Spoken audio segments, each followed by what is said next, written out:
guys, thanks for watching this week. Let's look and see what's coming up this coming Sunday. We are in a brand new unit. It's entitled Second Nature. We're in the first week. We'll be looking at Caleb and his unwavering faith out of Numbers chapter 13, verses 26 through 30, and also in chapter 14, verses 6 through 10 and 21 through 24. And the point of the lesson is that Christ-centered living chooses trust in God, not circumstances. Now, your LifeWay Leader's Guide has a lot more than just the lesson material in it, and hopefully you already know that. There's a lot of great articles to help both new teachers as well as seasoned veterans in the teaching world in Sunday school. And so hopefully you'll take a little bit of time and read through those. Now, we're in, like I said, we're in this new unit entitled Second Nature, and these are traits that we're going to be looking at involving 7 different biblical characters, traits that hopefully as we look at these, as we grow and mature in our faith, that they're just second nature to us, that we don't have to think and work toward them. Just as Christ lives in us and we grow in our Christ-like faith, they just become second nature. So this week, like I said, we're looking at Caleb and his unwavering faith. And in future weeks, we'll be looking at Solomon, Ruth, Barnabas, John, Hannah, and Andrew. We will not have any special focus lesson this quarter. We had 6 lessons in the last unit and 7 lessons this unit. You know, sometimes we have that one special focus lesson, and we will not have that this time. Okay, this lesson has several different geographical names as well as some people group names that might be difficult to pronounce. So you might want to be careful if you call on people to read, because sometimes people get embarrassed, especially when they're reading Old Testament. They come across these names they don't know how to pronounce. So I encourage you to learn how to pronounce these beforehand, and don't call on your readers unless you know they're Old Testament folks and know how to pronounce these words. Let me give you just a few of those words that you'll be looking at this week. You have Paran, Kadesh, Anak, Amalekites, Negev, Hethites, Jebusites, Amorites, Canaanites, and Jephunneh. I think that's how you say that, Jephunneh. Anyway, just pronounce it one way, and nobody will know the difference. All right, what's happening here in our story? God has promised the land, the promised land, to the Israelites. And they got to the edge of the land, and they sent in 12 spies to kind of scout it out and get a plan. And 10 of the 12 of those spies came back and said, hey, we can't do this. The people are too big. They're too scary. There's no way we can take these, to take over the land. 2 of the 12, however, said, you know, God promised this to us. Let's take it. And who were those 2? It was Caleb and Joshua.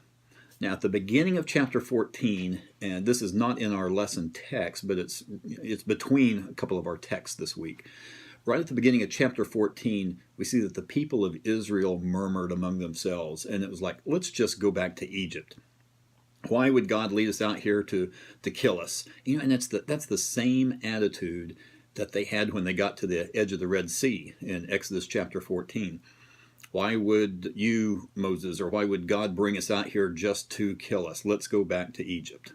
That same thought was here in our lesson text this week. Now, these are the same people that witnessed the miracle parting of the Red Sea. And, you know, we're kind of like them, aren't we? We witness God's miracles, and it doesn't take too much time before we forget that, and we look at our circumstances and think, how in the world are we going to get out of this? Now, that's exactly what the children of Israel did. They concentrated on their circumstances and not the Creator. So we get down to chapter 14, verse 6, and we see that, you know, once they've decided, the Israelites have decided they don't want to take the land, the 2 spies, Joshua and Caleb, the ones that believed God's promises, it says they tore their clothes. Now, why did they do that? Well, it was a sign of mourning, a sign of grief. I'm going to show you a couple of minute clip out of the 1980 movie The Jazz Singer. It starred Neil Diamond. And right in this scene, right beforehand, he tells his father that he's going to become an entertainer. And not only that, but he and his wife are separated, that they're going to get a divorce. And then in the room walks the new girlfriend, played by Lucy Arnaz. Pop, we're getting a divorce. A divorce? She wants it too. happens to people every day, Pa. People, yes, but not a boy and girl who grew up together. Why? Yourself? Why? I got another couple bags in the car. Do you think you could...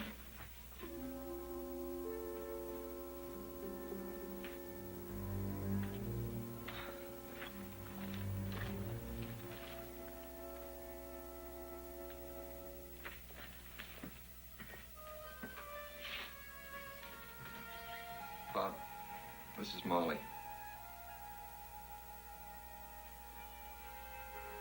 Molly, say hello to my father. How do you do, Kantor Rabinovich?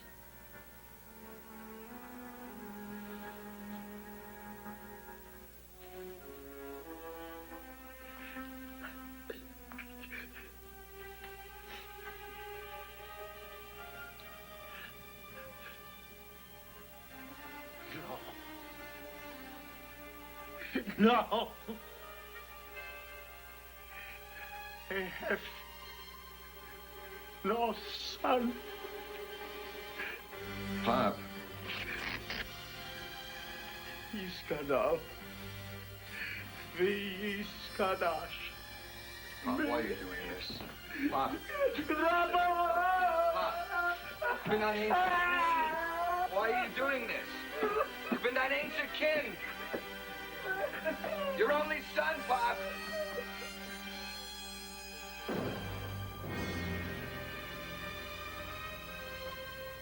Honey, what happened? What was that all about? When a Jew mourns someone dead, and they tear a piece of their clothes. Who's dead?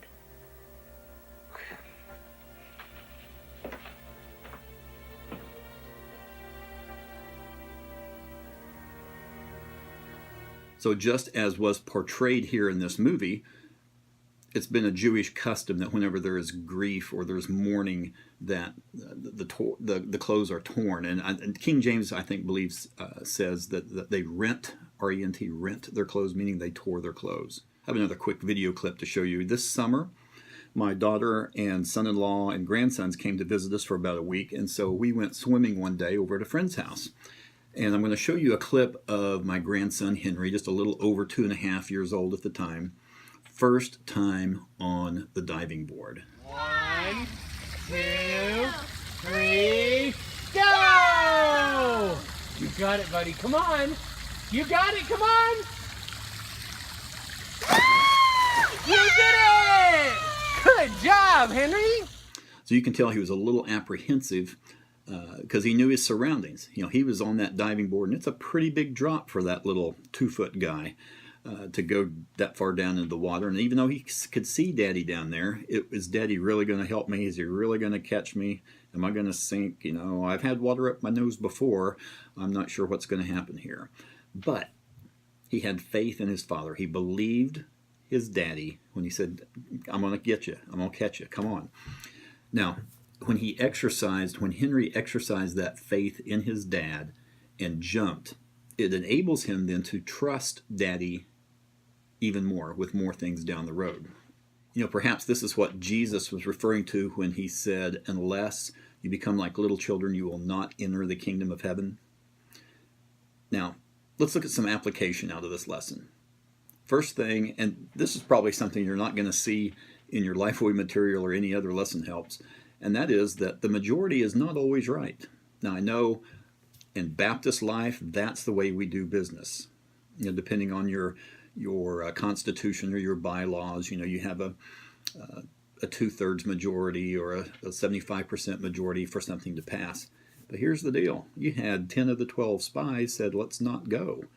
And they were supposed to go. So the majority is not always right. Okay. Now, also, there are consequences for not having faith in God's promises.